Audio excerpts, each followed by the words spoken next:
serve God just a little bit harder. Oh man, sometimes things that go on in your personal life with some of your family members, some stuff that goes on in your own personal mind, stuff that goes on in the job, because you have not learned how to properly give a good outlet, come on here, to some of your situations, it spills over into how you render your service unto God. Hallelujah. You have an argument before service.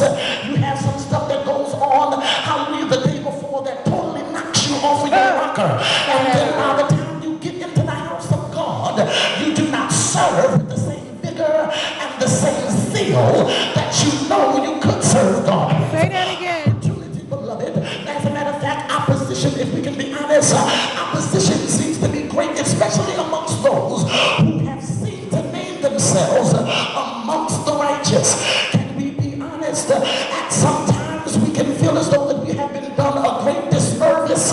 We can feel like we have been cheated in our relationship with God, because God, after everything that I have done for you, it seems like I see more suffering than I see peace. Do I have anybody in the house who can be honest and say, I'm going through, when my going through days ought to be over? Something is wrong, because I'm doing everything that the preacher told me that I'm supposed to do. I'm doing everything, hallelujah, that was required of me to do. But yet at the end of the day, it's still me who's struggling to pay rent. At the end of the day, it's still me who's struggling.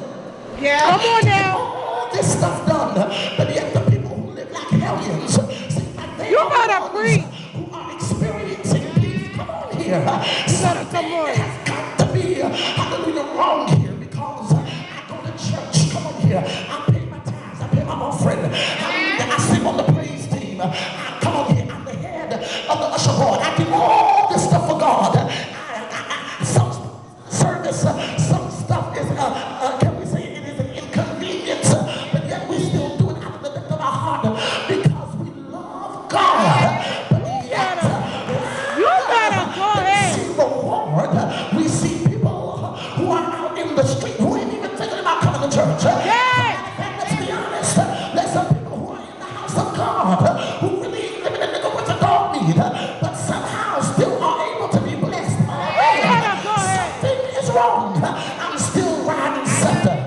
Come on here. I still have to ask people for rides. And yet those who have not integrity, those who are not living right, it seems like they should be the ones who are going to the hospital. I never go to the hospital so much until this year. Come on here. The one I can count on my hands.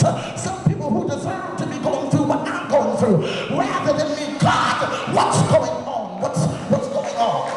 You better say that, sir. You better preach. I've experienced, hallelujah, a season of peace, only to have it undercut by a long season of opposition.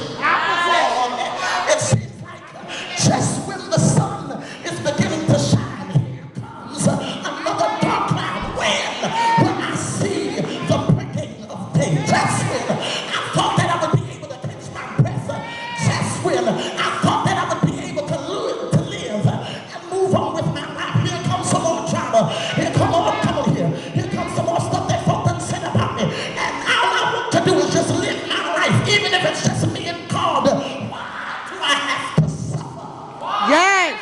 Come on. You better preach.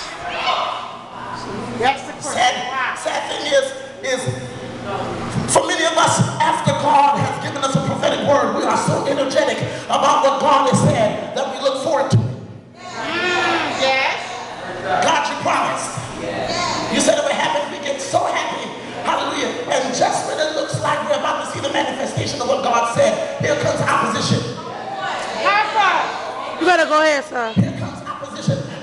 Oh man, I was so